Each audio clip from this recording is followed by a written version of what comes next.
Alright everyone, before I pop this puppy in, I just wanted to say a couple things. Tonight is Halloween night after all, so happy Halloween everyone. If you're going out tonight, remember to stay safe. If you're giving out candy, give candy to all the trick-or-treaters that come by. Don't be a jerk and ruin kids' holiday because you don't like their costumes or what their costumes are from. Turn your lights off if you're going to be like that. Most importantly of all, be excellent to each other. Party on, dudes.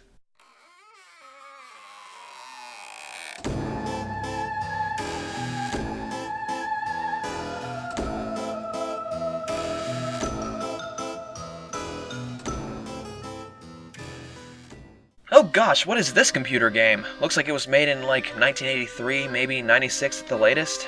I love the aesthetic though, it's all Halloween-y and stuff. Maybe I should play this for the channel. Wait, TV special? 2003? Of course I'm making a joke, who doesn't know about these weird specials by now? These aired during what was subjectively Cartoon Network's prime. Courage, Ed, Edd n Eddy, Billy and Mandy, the works, and continued airing every Halloween while that prime only continued. Great shows like Camp Lazlo and Chowder joining in on the glory. This was truly a great time, but these specials were... not that great? Alright, while I'm certain everyone knows about this special by now, just to make sure I'll give them both a proper overviewing before we talk about what this episode is meant to be about. Scary Godmother Halloween Spooktacular is about a young girl named Hannah who's scared of literally everything that moves, so much so that if someone even says the word monster, she flies into a bout with possession. Her cruel, nasty, horrible, selfish, devilish, dummy-thick thesaurus of adjectives older cousin Jimmy thinks it's a reasonable course of action to lock her into an abandoned old house that he had convinced her was full of monsters that eat children. But when she has the expected emotional meltdown at her perceived very quickly approaching mortality, in what is probably the most memorable shot in this special, her scary godmother is summoned. A witch from a little corner of the realm of Halloween known as the Fright Side, come to be Hannah's guardian for the night and teach her about what monsters are really like by escorting her there personally and introducing her to them one at a time. Despite this, Hannah has a freak out every single time that a new monster is introduced, even after meeting a witch, a ghost cat, a skeleton, a werewolf, 3 vampires at once, and then finally a nondescript monster creature. Honestly, the characters are the weakest part of this special. Hannah herself is annoying, screams about everything, and just makes things awkward.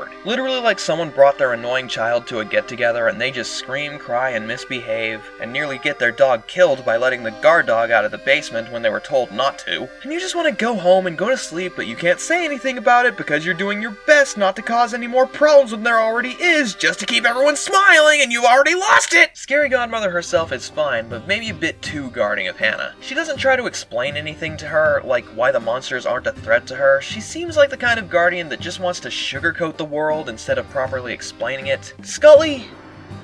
I don't even know if Scully even qualifies as politically correct, honestly. He's referred to as a skeleton in the closet, and... just... How do I look? Frightful. I remember when a vampire queen used to look like a queen. Me too. Oh my, Scary Godmother! Sorry to be so late, but I just had to get these old bones bleached for the party. Guys, I don't know if the 80s sitcom flaming homosexual character that only exists as a joke is okay nowadays. Harry runs the fine line of almost being as annoying as Hannah, but at least he gets one of the funniest lines in the special. Oh yes, howl, howl, aren't I frightful? Rend, tear, fold, mutilate. He's kind of a terrible person, literally the kind to just go to his friends' parties just to eat all the food and make an ass out of himself. He orders 12 pizzas, sticks Scary Godmother with the bill, then tries to sneak off with them. But I think he gets eaten in the end anyway if I'm hearing the audio after it fades to black correctly, so ironic fate. No, please don't come any closer. Bugaboo, bugaboo, I'll fight you. Orson is okay, he's just kind of a bland kid character. Ruby's alright, she seems nice. But Max takes the joke of being behind the times way too far. In fact, most of the jokes in this special go the route of being taken way beyond where they could have ever even remotely reasonably landed with any elegance. Bugaboo is kind of a big idiot, but he's alright. He explains that scaring kids is literally his line of work, but that led me to wonder what kind of job that is and what purpose does it serve. It's not explained, like in Monsters, Inc., where fear is used to power their world. So I thought about it. In the SpongeBob video, I talked about how fear is necessary to be able to perceive danger, but what if a child can't perceive danger yet? They need to learn fear to be able to protect themselves. So that must be what a monster's role is. That's a monster's job. In that sense, I come to this thought that monsters must really care about the kids that they scare to teach them to protect themselves. They're basically like guardian angels if that's the case. That must be a really tough job to deal with, because being in that monster's position, the ones you care about will never know how much you care, because they have to be scared of you to learn. That's ridiculously deep and sad, and I didn't expect to get that from overanalyzing the Scary Godmother TV specials of all things. The human kids are uncanny monsters thanks to the terrible CG, and the fact that they tried to go for a hyper-cartoony approach in animating them, but it was too stiff and janky to work properly certainly doesn't help. As for personalities, Jimmy's a one-note paper-thin bully who ends up with his pants wetted at the end, and Bert, Daryl, and Katie have the emotional complexity of a pallet of bulk American cheese slices in a Sam's Club. It's not terrible. It's weird, there's an absurd amount of filler, it could have been so vastly better, but honestly, it's charming, it's harmless, it gets a C- in my book. The sequel's a bit better though, mainly because the characters, CG, and animation seem to have gotten a general polish to them. Especially Hannah herself. She's a lot less annoying. Probably more one-note, optimistic young girl who can solve every problem with her imagination, ingenuity, and love for the holiday. But I'd take a one-note tolerable character over one that annoys the piss out of me any day. Bert, Daryl, and Katie didn't change much, if any, and honestly I can't really tell if any of the monster characters improved or worsened, because it doesn't really focus on them very much. They mainly offer a bulk of the humor and act as the stakes. Though I must question the logic of how the problems of one group of friends in one town can dismantle the fabric of a world of Halloween. Maybe the fright side we see in the specials is only part of the bigger world of Halloween and is basically Hannah's link to that world, but it can only exist as long as Hannah loves Halloween? I don't know. It'd make more sense than the prior anyway. But the thing that improved the most in the sequel? Jimmy. He goes from one-note paper-thin bully to actual fucking lunatic. While Bert, Daryl, and Katie wrote last year's encounter off as just people in costumes doing Hannah a solid and scaring them back for treating her like they did last Halloween, Jimmy is convinced not only that they were real monsters, but they are out to get him. And it sent him spiraling into fear and paranoia. It's nothing that the monsters did because Bert, Daryl, and Katie are all fine. It's all Jimmy's problem. This is unhealthy fear taken to its extreme, and Jimmy has literally become mentally disturbed because of it. Oh no! Go ahead. Eat me, Jimmy. Then on Halloween, I get to eat you. So are we just going to ignore the fact that Jimmy's having a legitimate schizophrenic episode and his parents are doing nothing? I get that it's an attempt at self-preservation, but where's Jimmy getting the whole celebrating Halloween makes monsters stronger thing from? I'm asking too many questions. Jimmy just goes about trying to destroy Halloween by causing tens of thousands of dollars in damages to merchandise, which could land him actual prison time, including smashing uncarved pumpkins. I'm sorry, but that foot is broken. All the while, he slowly takes on a more devilish look to him, reflecting his malice. It stopped being a matter of preservation as he took glee in trying to destroy Halloween, and his redemption is insanely rushed. All that happens is he accidentally scares Bugaboo and is like, whoa, I scared the monster that I was scared of. Mayhaps my fear was unhealthily based on my own preconceived prejudices about a people I know nothing about. Therefore, I shall alter my perceptions post-haste. There's also a meandering subplot about Orson not wanting to wear traditional garbs that vampires have worn to celebrate Halloween for perhaps millennia, and Hannah getting him out of it by playing on Max's insecurities about being old-fashioned. Hey man, get with the times. Centuries of old tradition just aren't hip to the jive anymore, fam. And it fucking works. It's so... This special isn't fantastic either. What you need? I was honestly just going to ask you about your thoughts on the Scary Godmother specials. Me, I'm just like they're not terrible, but they're not great either, personally. But that's just me. I want to know your thoughts on them though. Honestly, it's not terrible, but it's not good either, as you've stated clearly. The thing about it for me is just nostalgia, really. It's always kept it alive in my heart. So basically just nostalgia. Yeah. Although there is something that is genuinely and truly fantastic that I only discovered recently. So now that everyone is up to speed with the Scary Godmother TV specials, how many of you knew that they were based on a series of... well, I'm not sure what to call them. They're like part comic books, part illustrated storybooks? I'll go with comics.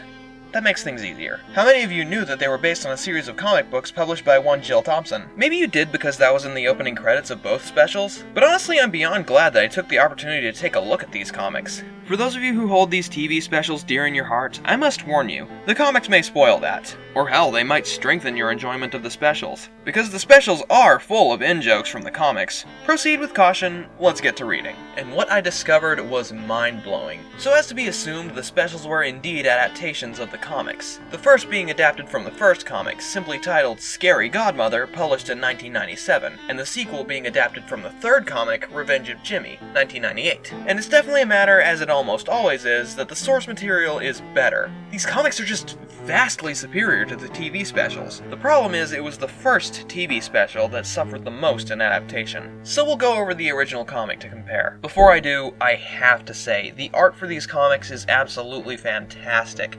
I love the style, the coloring, the character designs. Jill is one hell of an illustrator. It's honestly such a shame that the animation in these specials was nowhere near as good as this. I wish they would have hired animators who could have taken the 2D designs and translated them into traditional cell animation. Maybe they thought that CG was just the new standard and it was to be expected? Either way, the designs drastically suffer from being translated from 2D hand drawings into stiff, awkward CG. But the human characters in the comics still have the soulless, dead eyes, so I won't begrudge the TV specials for that factor. The first difference is Hannah actually starts off at her home with her parents, rather than that awkward, pointless flashback that makes me question how did they even know how that conversation went down? Were they spying on Jimmy picking up Hannah? Either way, another immediate difference is what Hannah's mother told her. In the TV special, Katie, imitating Hannah's mother, said not to worry because Jimmy would protect her. But in the comics, her mother told her that if she gets frightened, her scary godmother would protect her. Why did they change this? It's probably because they wanted to cut cost and make as few noteworthy models as they could, so they had to cut out the parents entirely, and making the other kids say something like that probably would have led to them making fun of Hannah or something, and that scene would go nowhere, so they just had to change it to speed things along? I have no clue, it's just completely done better in the comics. It progresses pretty similarly from here until Hannah is abandoned in the spook house. Hannah and the others go trick-or-treating before Jimmy decides to scare Hannah so she'll run home, leaving them to trick-or-treat more efficiently. There was no graveyard scene though, just Hannah being scared that there might be something in the graveyard on a single page, before they got to the spook house and Hannah gets abandoned while throwing candy into the basement. When she opened her eyes, she found herself